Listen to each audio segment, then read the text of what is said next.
Welcome to Pirate Living Podcast. We're your hosts, Karan and Kristen. On this podcast, we are highlighting ordinary people living extraordinary lives. These are pirates who take small, bold actions daily to create social change.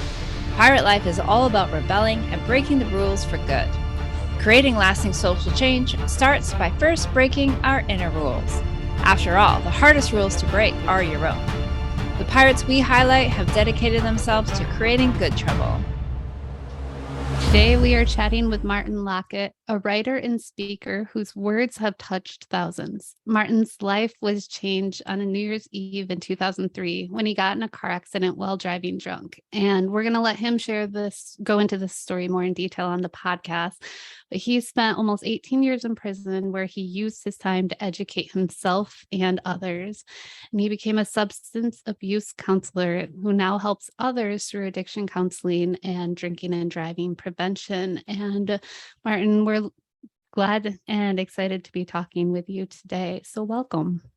Well, thank you so much for having me. It's really an honor to be here today. Yeah, we're glad to have you. And we like I said in the intro, you have a story that began quite a few years ago that's led you to where you are today. And we'd love for you to take us on that journey and tell us like what happened and how did it bring you to where you are today? Sure. So I grew up in Portland, Oregon in the 80s. And let me just say it looks much different today than it did back then. Back then it was a total war zone, if I'm being honest with you. I remember there were gangs coming up from California at the time. They were fighting for territory. Crack cocaine had burst onto the scene and flooded the inner cities. And so there was, gang wars and fighting for territory, drive-by shootings every night, prostitution, crime. It was a cesspool. And so that was the environment that I grew up in. However, and thankfully, I had the good love and nurturing of two wonderful parents in the household. And so it was my twin brother and me, and then we had two older sisters and our parents, of course. And my dad had worked a manual labor job to support the family of six. Mom stayed home to take care of his kids. Her health wasn't always the best, and so she couldn't work, but it just meant we got more of her time. And so that was the environment. War zone outside, love and nurturing and comfort inside. And so my dad, he was very involved with my brother and me growing up. So he would, even though he worked these long, manual labor jobs, he would get off work, take us to Little League baseball, and he was the assistant coach, right? So he was there for the next 2 hours hitting balls and things like that to us. He had us involved in wrestling and Pop Warner football. And every year I remember we had a family tradition. He would take my brother and me out to a tree farm and chop down a Christmas tree that we would bring home for the family to decorate as a family. And so there was all this, these family activities and quality time spent with us kids. And, I think about it now as a 43-year-old man, and I think, aside from him just wanting to bond with his children, I think he did everything he could to kind of keep us from those negative influences, in our neighborhood. And so it worked until we got to high school. So I'll say for me, I was terribly shy. I was a terribly shy kid. And you get to high school, and as everybody can relate, like it is paramount that you find some kids to hang out with so you're not a loner. Nobody wants to be alone. So that meant for me, because I was socially awkward and things like that, that I was basically at everybody's mercy and I would do whatever they wanted me to do to be accepted, right?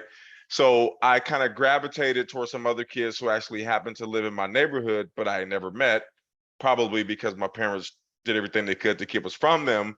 But this became my hangout crew. And like most kids, we were into things we should not have been doing. And I remember my first party that I had gone to, we were hanging out with a guy who was 1 year older than us. We were 14, my brother and me, and he was 15. And he had taken us to this party. Now, this guy was a notorious gang member. Everybody knew him. Everybody in Portland knew him. The guys feared him. The girls loved him. he was everything. And we got to hang out with this guy because he was actually a friend of the family. So we had the end with him. So we had gone to this party, and I remember kids are everywhere. It's loud music. This is a typical teenage party. And he hands my brother and me a beer. And we're looking, and then he goes off into the crowd to mingle with other people. And we're looking at each other with these cans of beer, and we're thinking, there's no way we can drink these. Like, mom and dad would absolutely kill us. We weren't raised this way. But we also had done the calculation in our head that if we're going to be accepted by these people, we have to do it. And so I remember I took the first few swigs off of that beer, and it was utterly disgusting.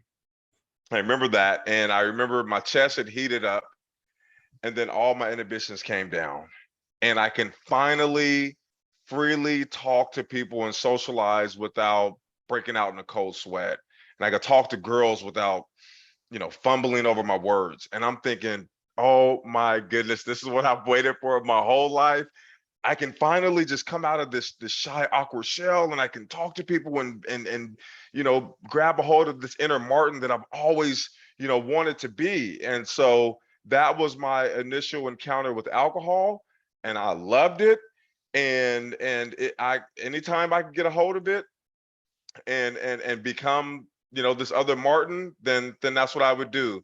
So that persisted for the next couple years until things, took a darker turn with my alcohol use.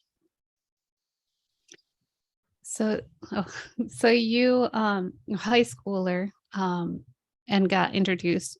I imagine that was quite a internal struggle too, of like, I want to be accepted versus don't want to get in trouble with mom and dad. So yeah. And then you had your twin brother with you as well. Right. So we were joined at the hip. We did everything together. We were best friends. We're still best friends today. And so thankfully for him, when my alcohol use, escalated into something darker, his sort of tapered off, and he started to really think, seriously about his future and what he wanted to do and things like that. So let me just say that during that period, as I'm navigating my identity and trying to, figure out who I'm going to be in this world and what do I believe in and what are my values and what do I aspire to do and things like that, it was such a deep conflict. So I'll just paint the picture of what that looked like in real life terms for me. So on the one hand, I would hang out with my friends in my neighborhood and wear the baggy gangster clothes and, carry the handgun and sell the crack cocaine and all this stuff to gain their acceptance, right? But I also had a job at an ice cream parlor where I would go after school. We had a part-time job, and all of my coworkers were white. And I remember, so I would hang out with them after work. We would go and shoot pool or go bowling or something like that. And I would literally bring a spare change of clothes, which was like Tommy Hilfiger and Ralph Lauren polo and, all the preppy clothes to hang out with them. And I would change my vernacular and like everything changed to be accepted by them, right? So I'm literally trying to navigate between two worlds to gain acceptance, to figure out an identity and who am I and what do I need to be for people to like me. But honestly, I never really felt entirely accepted in either group. Because again, I'm trying to conform to what everybody wanted me to, or I thought they wanted me to be. And so there was this deep, just internal strife and struggle. And so that's why, I said my alcoholism kind of took on a much darker turn, because now I'm not just drinking, as a social lubricant and to loosen up around people. I'm now drinking in isolation. I would literally go to my room, lock my door, turn on some sad music, and drink at 16 years of age for the rest of the night. And then the next day I would drink before I went to school because we stole a lot of alcohol from the corner store. And I would drink, wine, cheap wine on my lunch breaks and after school. And so, I mean, I lived to drink and to numb myself and to not deal with this internal struggle that I was having. And so that was when I became a full-blown alcoholic at age 16 and had no aim in life as to what I was going to be, because I'll say also, my neighborhood. So I'm living in an impoverished neighborhood, even though I did, we always had new school clothes and Christmas presents and birthday presents and all that. But everything I see around me tells me that because of who I am, that there's no possible way I'm going to be working at this building downtown and driving a Lexus, right? People like me and who live around my neighborhood, that's not for them. So there's this ceiling on my life that I've already, automatically put there at age 16. And so feeling that no matter what I try to do in this world and in this life, it's not going to make a bit of difference, because there's no role model. There's nothing around me that will point to me having, a chance at a better future. And so juxtapose that with not all, but I went to a pretty decent high school. It was in a middle class neighborhood. Um, it was probably maybe 60% white kids lived in that neighborhood. Now, when they turned 16, they drove cars to school, right? Their parents got them cars, and they lived in neighborhoods with manicured lawns and, clean streets. And so I'm looking at them and their life, and I'm looking at my peers and where I'm coming from in my life, and I'm thinking there must be something inherently wrong with me that would confine me to having to live this way, and they get to live that way. Again, I'm 16, and this started when I was probably like 10 or 11, when I was going to Cub Scout meetings in these middle class white neighborhoods. But I started to internalize a way of thinking about myself and anybody who looked like me. And so, that combined with these identity struggles, it was just too overwhelming. And alcohol was my best friend to get me through that. I'm curious, a couple of questions about that. So you said that for your brother, it didn't go that way. Was it more like his choices, or did he see what it was doing to you that kind of turned him away from it? So he just, like, I put so much emphasis on what everybody thought about me. And even to this day, like, he just doesn't care. Right. He's never felt that pressure from society of, oh, you have to look this way or drive this car or have this house or have this. Like, he was never, he just never cared. Right. So I was always dressed up and had my clothes. Back then you would crease your pants and, do all that. And he just, throw on some jeans and the, wrinkly t-shirt. And he didn't care about the name brand stuff. So we were totally opposite in that regard, where I placed so much emphasis on what other people thought about me and those pressures, and he just couldn't care less. And so I don't know if you know, if he saw it as, gosh, my brother's really struggling, he's drinking. Because here's the thing, I didn't let on to anybody about these internal struggles. As far as my family or anybody who was paying attention knew, I just love to drink and have a good time, right? That's all they saw. And so again, I'm living with this internal strife that I didn't let anybody in on. And and I certainly paid the price for that. Mm-hmm. And so that was my other question. Did your family know the extent of your drinking, or did they just think that you like to party? And They did. So at this time, my mother's health started to deteriorate, on top of the fact that my dad was having an affair with a woman that he had worked with, and it carried on for many years, and it really took a toll on my mom's health. And I think she had more or less, I mean, she was depressed. There's no doubt about it. For many years, she was depressed. I don't think she had the energy to try to reel in two teenage boys who by that time had, taken to the streets and, living that fast-paced life. And dad was, he was working swing shift at that time. So he would leave work at 2 o'clock in the afternoon, wouldn't come home till midnight. Plus he's carrying on his whole other life with this woman. And so we were more or less, left to whatever we wanted to do. And so she was aware. I just don't, I mean, I think she figured as long as they're drinking at home, even though we would leave, but we did the majority of our drinking at our house upstairs in my brother's bedroom. And I guess she figured as long as we were doing that, then we were okay. But I mean, again, we left and went out and got into trouble, and got arrested a couple times, joyriding and stolen cars as teenagers. So clearly, they knew there were some issues. I almost feel like they felt that they were helpless at that point. So yeah, you're out. Your brother, was it still you and your brother? Did you have any that were doing these things together? Or did you have a time where it was you were on doing this on your own and he was not as much anymore?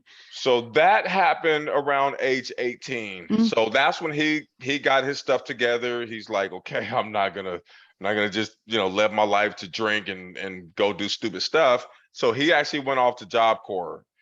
He was always good with his hands. So my dad was, a handyman, and so he would always fix appliances on the weekends and fix people's cars and things like that. And my brother would always be learning from my dad. And I was a mama's boy, so I learned how to, clean the house really well, and I was an artist because my mom was an artist. And so, that was my sanctuary. Even throughout high school, when I was skipping a lot of classes, I never missed an art class. I was in advanced art for 3 of the 4 years. And so that was like my calm. That was my peace. And so, but at any rate, so yeah, my brother had gone to Job Corps, and he took up carpentry, and he's been a journeyman carpenter for the last 25 years. He does it today. He loves it. He makes great money doing it, and he's really built a life for himself with that. So he got his stuff together at age 18. Meanwhile, I was fully into my addiction. But because my parents had instilled in us from early as I can remember, you have to work to make your own money in this world, and you have to have good credit and all these good values. And so I always had a job. And even though I didn't graduate high school, I ended up getting my GED, and I worked a job at a warehouse and things like that, and I paid my bills, and I got a card and paid my insurance and registration and all that good stuff. So on the surface, it looked as though I had everything together, right? Meanwhile, I am drinking, just feverishly every day. When I would get off work at 3:30, I would go straight to the store. I'd buy 4 24-ounce cans of beer, so 96 ounces of beer every day, like clockwork. Come home and drink a couple of those before my girlfriend would make it home. A couple hours later, I would drink the other two throughout the night, and then I would go to the hard liquor every night. And on the weekends, I would start at about 7 or 7:30 a.m. Before I had even a piece of toast, I'm drinking hard liquor and orange juice or pineapple juice.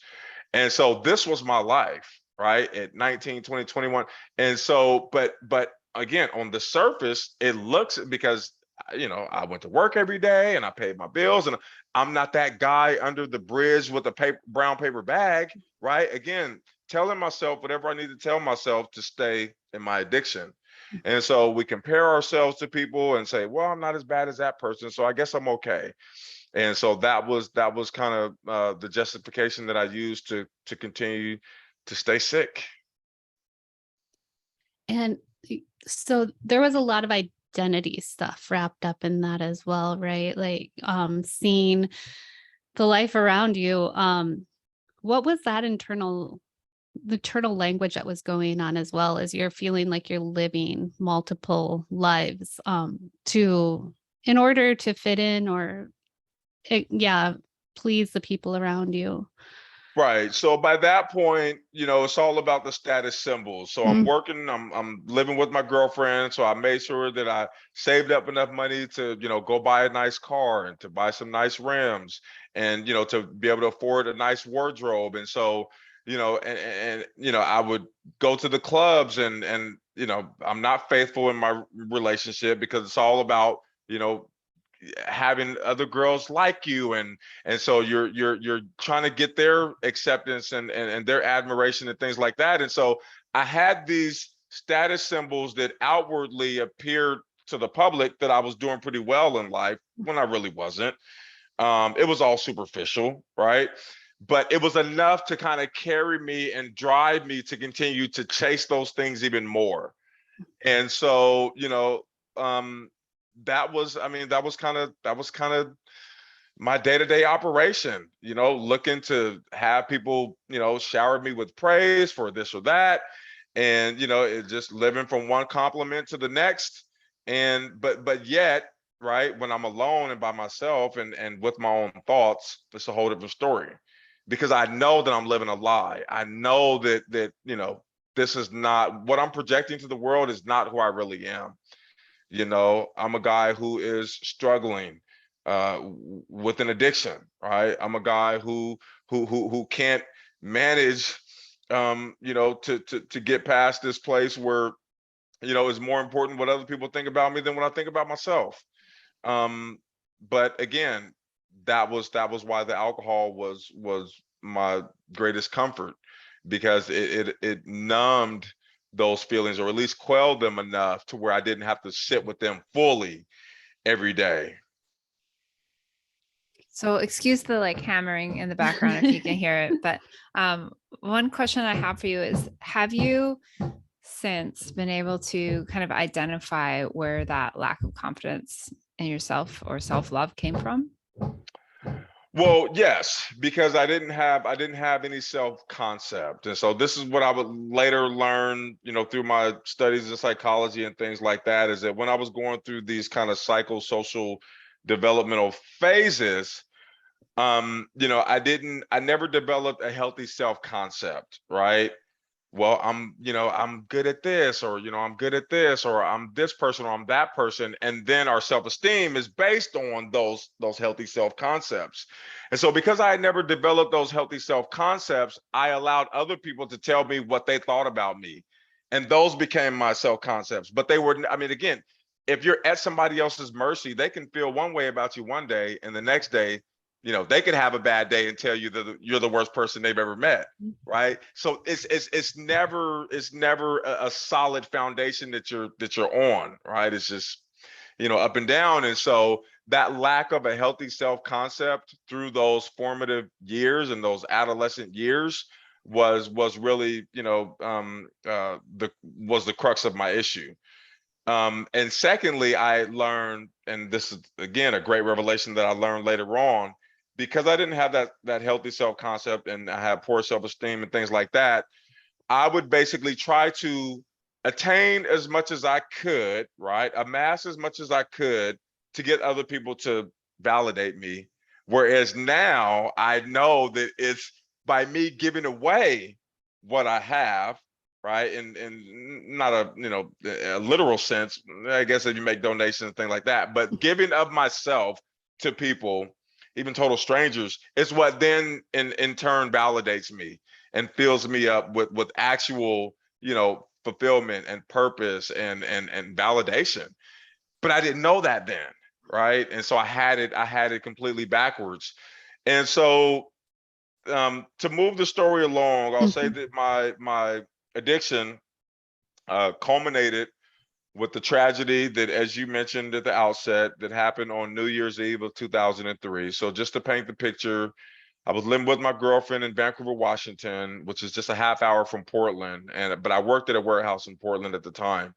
And it was a normal day. I kissed her goodbye. I go to work, and we had gotten off work early because of the holiday. And so it's about 11 o'clock, and we're wrapping things up for the day. And as we're about to, clock out, my boss had joked with us and said, "Now, you guys go out and have a good time tonight, by all means, but please don't let me wake up and see you on the front page."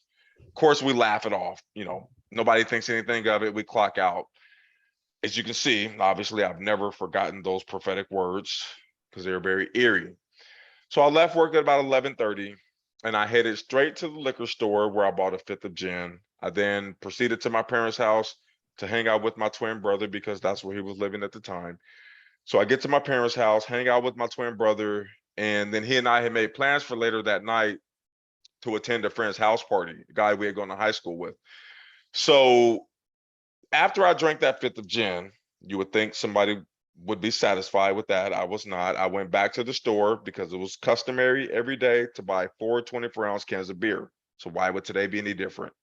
So I buy the 4 24-ounce cans. I come back to my parents' house. I drink those over the next 3 or 4 hours. So it's now about 8 o'clock. And then my brother and I decided we would go to another friend's house in the meantime to hang out. We didn't want to get to the party too early. So we get to that friend's house. And, we hang out, we kill some time, we drink a pint of hard liquor between the three of us. It's now about 11 o'clock. So we go to exit his apartment to go to the party. And as we're walking out the door, here's warning number two. His mother says, "Now, y'all be careful tonight. You hear?" And of course, we all replied, "Yes, ma'am. Yes, ma'am." Clearly, we had no intentions of being careful that night. So we get to the party. We see a bunch of old classmates. We have a blast. We drink more alcohol, of course. We bring in the new year. Everything is great. We exit the party at about 12:15 a.m. I take my friend home without incident, and I get back onto the freeway to take my brother home. And at this point, all I'm thinking about is how exhausted I am because I've been drinking all day. And I think I'd had one meal at around 4:30 that afternoon from a fast food place. So I'm completely exhausted. I want to get him home. I still had another half hour or so to drive to my house in Vancouver. So I begin to elevate my speed to about 80 miles an hour. And this makes my brother nervous. And he says, "Hey, man, you should slow down. The police are out. It being a holiday and all." And I thought, well, that makes sense, right? So I went ahead and slowed down. So we exit the freeway. I'm now driving in a residential area. And again, I get impatient and I just want to get him home. So I begin to pick up my speed now to about 60 miles an hour in a 30 or 35 zone. And this time, he grows impatient with me and he begins to yell. He's like, "Man, slow down before we crash." And I snap back at him, "Calm down. I know what I'm doing. I've got this. I've done it 100 times. Just calm down." But just to appease him, I went ahead and slowed down. So we continue to drive. And I'm just about to get into the left-hand turning lane to drop him off at our parents' house. And then he suddenly realizes he's all out of cigarettes. So he says, "Hey, man, let's go up the road so I can get some cigarettes. I'm all out." And in my mind, I'm thinking, great, here's one more stop that I don't want to have to make. But we continue to drive for a couple blocks. And then 2 blocks from that point, there's another intersection. And the mini mart we need to get to is just beyond the intersection. And so I'm looking up at the light, and the light is yellow. And as intoxicated as I was, I knew there was no way I was going to make this light. But it didn't matter because in a split second, I made up my mind, I'm not going to wait. I'm going right through. So I immediately punched the gas and I'm almost tunnel vision looking straight forward. I don't see anything to the right or left of me. And I accelerate quickly because I'm in a newer model vehicle. So, within 3 or 4 seconds, it was just boom. I mean, just this earth shattering crash. And I remember the airbag envelops my face and it felt like I was being suffocated by a parachute. And then my car comes to a slow winding halt. And obviously I'm alive, so this is good. And I immediately look to my right to see if my brother's okay. And he's moving, so I'm, somewhat relieved. We're alive. Simultaneously, a guy comes rushing up to the driver's side door frantically. "Are you guys okay? Are you guys okay?" "Yeah, we're okay," I tell him. And I step out of my vehicle. And my first instinct, is sad as it is, was not to go check on the people I had just hit, but rather to assess the damage on my car because this was my everything, right? So I'm walking around my vehicle and I'm looking at my custom rims that are completely destroyed. The entire front end is smashed inward. And I'm devastated because I'm looking at my prized possession in a heap of crumpled metal. And then my brother gets my attention. And he starts to point across the street where the car had spun about 70 feet before it stopped. And he's pointing over there and he says, "Hey, man," he said, "I think I see somebody lying down on the pavement over there. And I don't think they're moving." So instantly I kind of snap out of what I was thinking about and it dawns on me the magnitude of what I had just done. But obviously there was no time to process anything because within seconds, lights and sirens are everywhere. So the policemen are on the scene and they're talking to me and they take my brother a few feet away to talk to him. And about 2 or 3 minutes into that interview, that officer had confirmed to me what I had, in my heart of hearts had known to be true, which was that person who was lying on the pavement had perished. And he informed me that another was being driven by ambulance to the hospital just blocks away. And so I'm placed under arrest, put into the back of the cruiser. We head downtown for processing. And from the back seat, I'm listening to the police radio because there's a lot of chatter about the crash, as you can imagine. And it sounded like about 10 minutes into that ride, it sounded like there was another passenger who was in the vehicle who had been pronounced dead at the scene. And so I asked the officer, I said, "Excuse me, sir." I said, "Did I just hear that correctly? Did they just say that someone else was in that vehicle and they didn't make it?" And he said, "Unfortunately, yes." So there's two people dead. There's one with life-threatening injuries who could potentially still lose his life in the coming days, on one hand. And then on the other hand, I am keenly aware of the mandatory minimum sentencing laws in the state of Oregon for these types of crimes, which require, no ifs, ands, or buts about it, that absolutely require a 10-year sentence day for day for DUI manslaughter. And now I've got two of them. So to say that that was the worst day of many people's lives would be a gross understatement. I mean, I cannot adequately characterize how low and helpless and hopeless I felt in that moment. Yeah, that's a deep moment. Like if you hear rock bottom, like this would be that rock bottom moment. What was, well, it looks like Karan has a question too. I was wondering what happened from there, and I'm gonna see if Karan, did you have a question though too before we go there? No, it's Okay. go on. Tell us what Okay, happened. yeah. Sure. So 3 days later, I'm in my cell. I'm just minding my own business. And I noticed that someone has slid the Oregonian newspaper or statewide newspaper. They slid it underneath my cell door, and I couldn't understand why. I didn't ask to see a paper. So I figured there must be something there that I need to read. And so I pick it up and I begin to thumb through this paper, and I see my picture on the front page of one of the sections. And with each paragraph that I read that morning, for the first time in, I don't know, it'd been like 4 or 5 days since the crash had happened.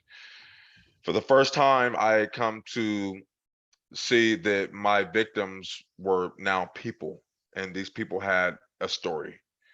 And their story was that they were recovering addicts who had actually managed to turn their lives around and had devoted their lives to helping others get clean and sober.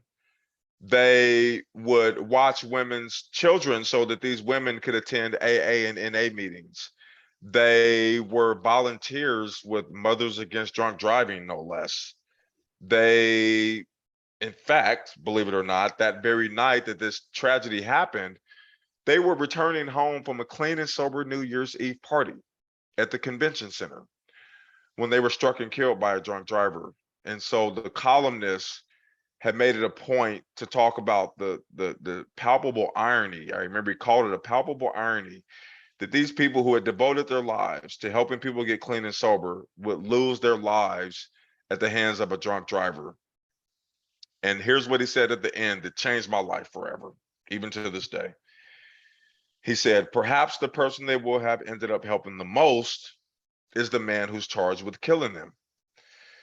And it was such a profound statement that I couldn't ignore it, right? I also didn't fully appreciate the value in what he had just said because I'm still very much trying to process the fact that I'm likely going to go away for the next 20 years at the age of 24.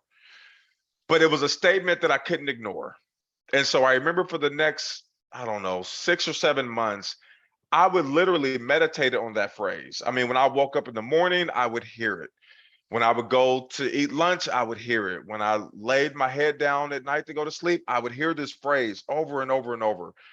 And I was praying about it to try to figure out how these words were supposed to apply to my life, right? Because I just didn't know how this situation was, how there was going to be any good that could come from this. But it came to me, right? And I always tell people it didn't come from some thunderous voice from the heavens, was not revealed in some vivid dream, but rather just in the firm conviction that the only way this tragedy will not be in vain, the only way it will not be in vain is if I carry on these people's legacies, right? If I literally make it my life's mission to do everything I possibly can to ensure that something like this never happens again. And not just that people don't drink and drive, although that's certainly a huge part of what I do today, but to help people who are struggling in active addiction so that they don't cause any other harms to their loved ones or their community or society at large, right? That has to be the way that I honor these people's beautiful lives that I cut short.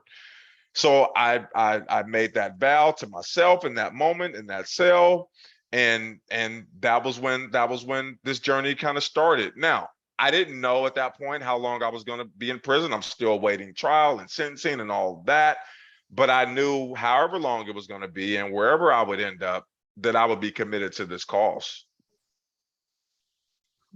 And so what was that path like then when you were in prison?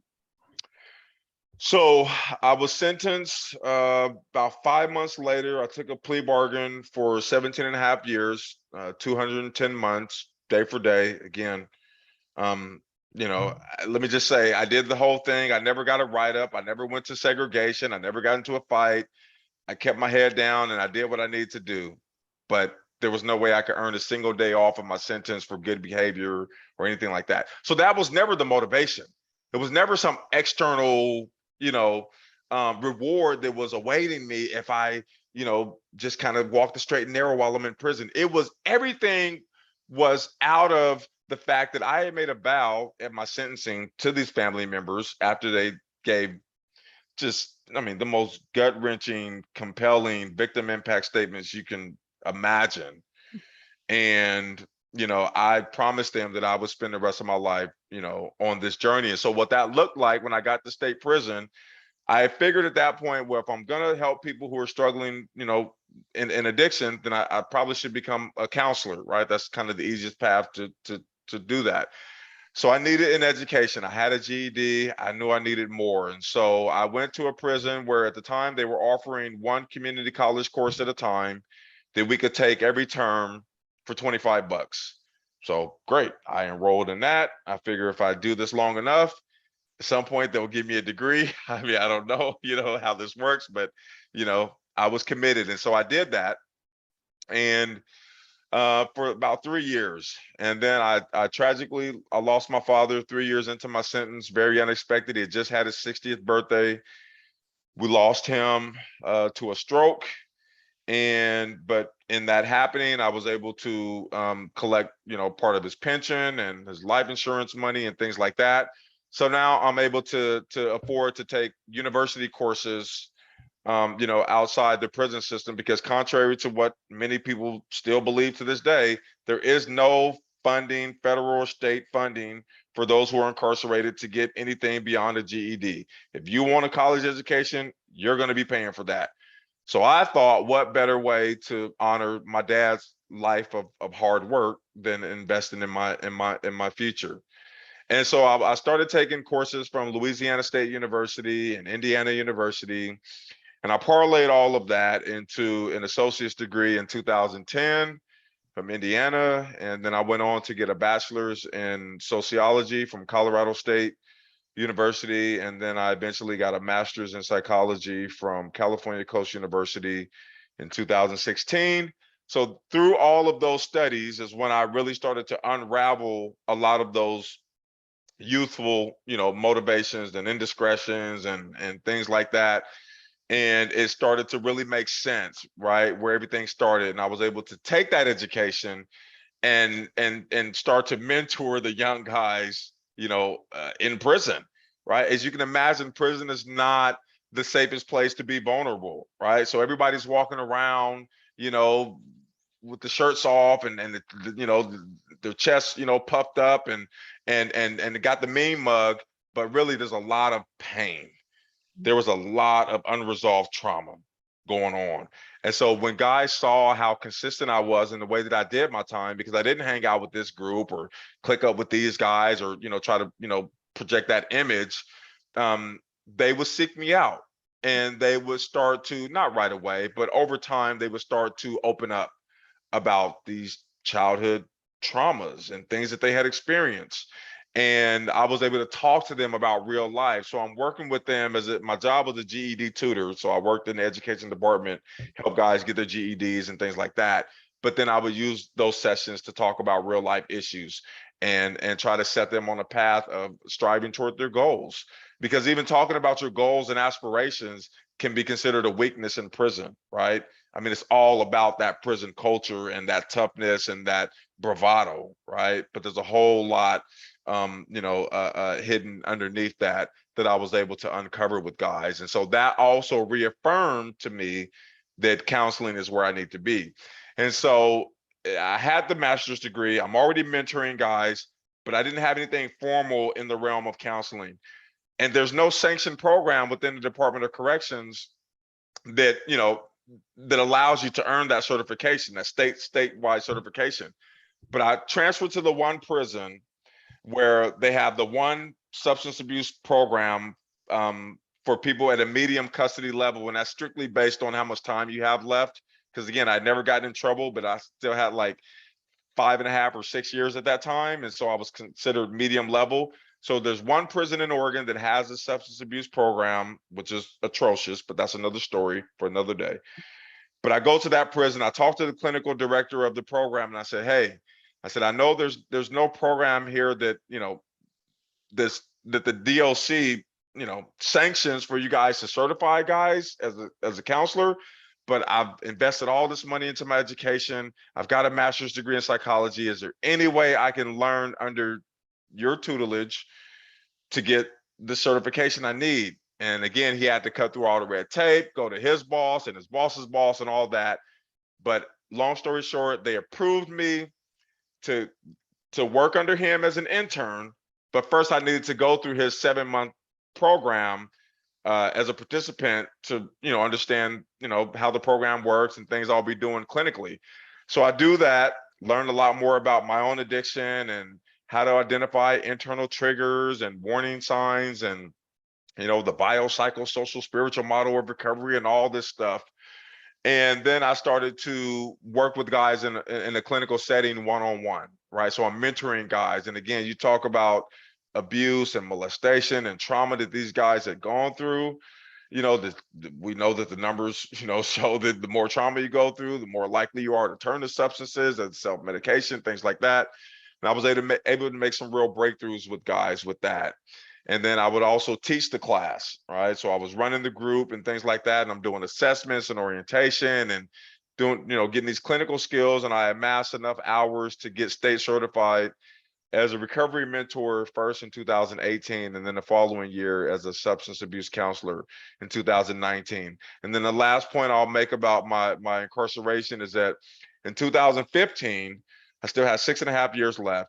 And they had introduced a program into the prison, a DUI victim impact panel program within the prison. It had never happened anywhere in the state of Oregon. The one prison I was at, they brought that program there. And the guy who had started it, an inmate who was serving life, he's still there. I talk to him to this day.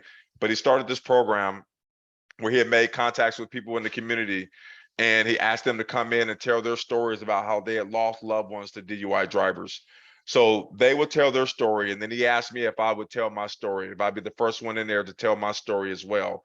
So it was always somebody from the outside telling their story, and then somebody on the inside who had committed this type of crime to tell our story, obviously taking full accountability and, contrition and all of that, right? And we would talk to a room of 50 inmates in a circle. Some of these inmates, double murder. I mean, everybody's there voluntarily. And I'm telling you, there was so much, crying and hugs and healing and, everything that goes against the nature of prison happened in that room. It was so cathartic. And, it really embodied the restorative justice model, right? Where when crime happens in the community suffers, right? It's felt in a communal sense when somebody's victimized. So if the pain is felt in a communal sense, then it would likewise make sense that the healing happen in a communal sense. involving the offender, right, and the victim. Mhm. And so that's what we replicated in that room for the next 3 years that I was there. And it was an incredible thing. So that was when my speaking at DUI victim impact panel started. And let me just wrap it up by saying that I was released from prison last year, June 28th of last year. And I've spoken at DUI victim impact panels throughout the state of Oregon. I just did one last night remotely. I speak remotely with a panel, the trauma nurses program, where they'd have first-time DUI offenders that by the courts, are required to sit in these panels and hear people talk about how DUI has affected their lives. I speak to kids who have gotten their first minor in possession charge, so they're starting to go off, down that wrong path, and I talk to them. I'm going to be speaking at some high schools here in Pennsylvania. I've reached out to some schools, and thankfully they've accepted my invitation to come and speak. And I've reached out to some state police trainers who train new cadets, and part of that training is DUI training. And so there may be some things in the works for that. I work as a substance abuse counselor today. It's my 9 to 5 right here in my office. Thankfully, I'm able to work remotely because the organization I work for is based out of Portland. I live here in Pennsylvania now with my fiance, and life is great. I've been to the Bahamas, I've been to Vegas, I've been to DC, I've been skydiving, I've been rock climbing since I've been out. And I'll say that about 6 months before I got out, I was starting to get nervous about am I going to be able to enjoy life sober, because I hadn't been sober out here in the free world forever. And let me just say that in the 14, almost 15 months that I've been out, I have lived my absolute best life. It is an absolute thrill. And the fact that I can remember everything I did the previous day, I mean, you just can't put a price on that. So things are good. Things are great. One question for you back into like the victim impact side of things. Have you had connection with like the family of the victims, or the third, the passenger or the driver, the one that survived? Great question. So because I am on parole, I am precluded from being able to reach out to anyone on that side. However, at the outset of the pandemic, I received a letter from a woman that I had no idea who she was, but when I saw her last name on the outside of the envelope, I had a good idea because I remember that last name. Sure enough, it was the daughter of one of my victims. And it was just on a little yellow little notepad of paper, 3 paragraphs. And basically she introduced herself and who her mom was. And she said, I can't help but to think about you guys who are locked up during this time. Please let me know if there's anything I can send you, like toilet paper or food, or I mean, you can't send any of that stuff, but she didn't know. She's just trying to help. And she didn't mention anything about the crash. She didn't mention anything about, well, what have you been doing since you've been there? Or, she was just reaching out to say, how can I help? And it's just like, I had to sit with that for like the next 2 or 3 days before I could even formulate a response. But I took that opportunity to write back like 6 or 7 pages of, just chronicling everything that I've done over the years, because it was important for me to let her know that when I stood up in court all those years ago, I wasn't just saying what sounded good to the public or the media or the judge or anybody, right? That this was in me. This is who I am. And as long as I'm breathing, this is going to be my cause. And so we had a great exchange of 3 or 4 letters. She wrote back and said, this is the best possible outcome we could have hoped for with you and this situation. And I'm going to pass this news on to the rest of my family. And, basically we wish you the best. And so we exchanged a few letters. It was great. I haven't heard from her since that year of 2020, which is okay.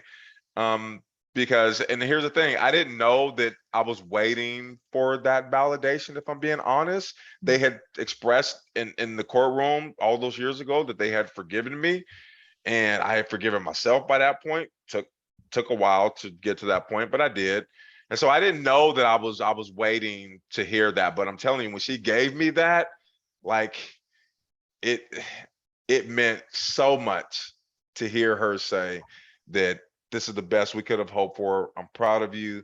Thank you. And, keep going. And so if I never hear from her again, that's totally fine, because I feel like I got what I needed. Yeah. So I'm gonna ask. We like to ask on the podcast about good trouble. We've heard some like actual trouble that you had during your life. But when you hear good trouble, what do you think of? And what are you now doing to create that good trouble in the world around you? Yeah. So obviously hearing about good trouble, I can't help but to think of John Lewis, right? The late great John Lewis. And, basically, and he had formulated that out of, the civil rights era, where basically anywhere where you see that there's a problem in society, is certainly not going to be the most popular position to take, but you diagnose that problem and then you formulate a solution and you give it everything you have to bring that solution to the masses, right?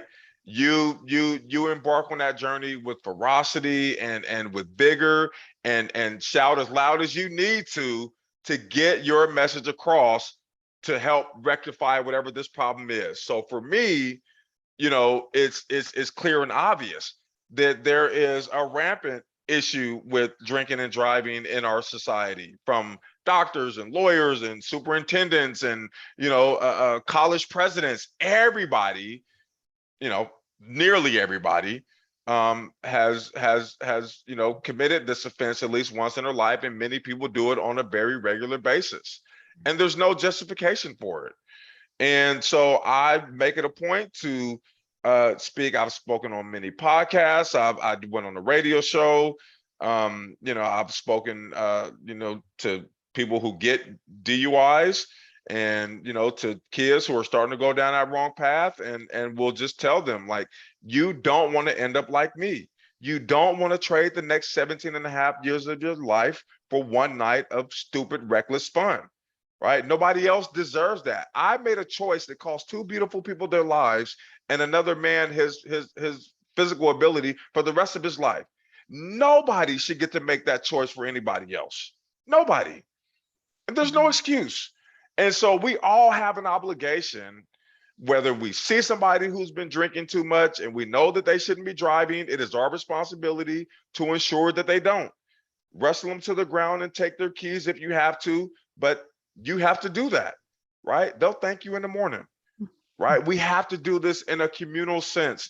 We owe it to ourselves, we owe it to our families, we owe it to our neighbors, to our community, to society, to do our part in keeping the roads as safe as we can. And so, some people, and I've gotten some critics who say, oh, well, you should have thought about that beforehand, and good for you, but two people are still dead because of you. I accept that, right?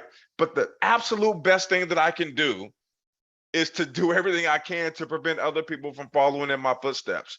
Because if somebody had done this to my family member, my loved one, this is exactly what I would want them to do. I'm going to prison for 17 and a half years, to me, is just the down payment, right? I have to continue to make deposits into this cause and this purpose.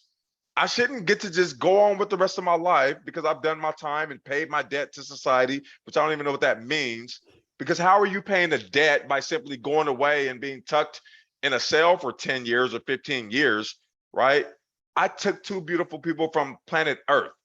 So I now have to pay back society by doing everything I can to try to bring some good and prevent others from following in the same footsteps. Paying back society is not going to prison for however long. That doesn't add anything to society, right? You pay somebody back by adding some value to what you've taken. That's how you pay somebody back. That's how you pay society back. So I know I gave a very long-winded answer to a straightforward question, but there's a lot of complexities in that. And I would just say that find a cause, find a problem, right? That's how you find a cause. You find a problem, and then you attack that problem with everything in you. That's how you create good trouble. Mhm. Yeah. I mean, I love what you're saying. I feel like we could have you back on for another podcast just to talk about the like penal system in general. Yes, we should definitely do that. Yeah, because like I agree with you. What does someone sitting in a cell, how does that like pay back society versus like the work that you've put in to, yes, you did take these 2 lives, and the work that you're doing now, how many lives can you save going forward, right? So that is truly paying back society rather than being locked away. So I do appreciate that. And I think you kind of answered this question, but how would you recommend any of our listeners going about starting their own pirate life? So, right. So, it has to mean something to you, right? To start this journey, right? To find a purpose, there has to first be passion. And for there to be passion, it has to be personal. So you find something that is personal to you. And we encounter adversity, all throughout life and at different periods of, within our lifetime. But so you use one of those adversities or a couple, whatever the case, but you look at that adversity, you take that and you say, I'm going to do something about this, right? Here's the problem. This is what I see happening. And if you can't, if it's not just on the surface, then you trace whatever that adversity is, you trace it to a problem. Because I guarantee you there's an origin of where that problem started. And then you say, okay, I need to now formulate a plan for how I'm going to now turn this into my life's mission, my life's purpose. What am I passionate about? What do I believe in? Right?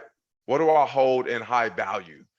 Then and here's the thing. So for a lot of us, those passions and purposes are born out of tragedy, right? But doesn't have to be some catastrophic thing, right? It could be any however you identify adversity, um, unwelcome circumstances that befall you, then you can take up that as your cause. And hopefully there's already somebody else out there doing it and you can join forces with them. Get involved with organizations that take up those causes that you hold in high value. And so there's different organizations out there you can get involved with. I think change.org is a big one that's I think devoted to like climate change and criminal justice reform and things like that. And they're always looking for more volunteers, people looking to carry the torch forward and get the message out there. So again, it's got to be personal, there has to be passion behind it, and then you turn it into a purpose. Yeah, I like that. And that's great advice about what we would call finding your pirate crew, right? Because you can't, one person can't change the world by themselves, but once you get together with like-minded people and you form a crew and you attack it together, that's how we create change. Yes, I love that. Indeed. Where can our listeners go to learn more about you, or if they want to reach out to you and say hi, where can they go to find you? Sure. So the easiest way is probably on Instagram at Martin L. Lockett. And then I also have a website that they could go to at martinlockett.com. Awesome. And yeah, on top of having you back to talk about the penal code, I'd love to talk about community healing as well. That would be a powerful conversation there. So there's a lot there to talk about for sure. Well, thank you so much for this conversation today. Thank you so much for having me. Again, it was really an honor and a privilege to be here. You guys are doing incredible work and helping people to discover their own, purposes and ways that they can, help those around them in their area. So thank you so much.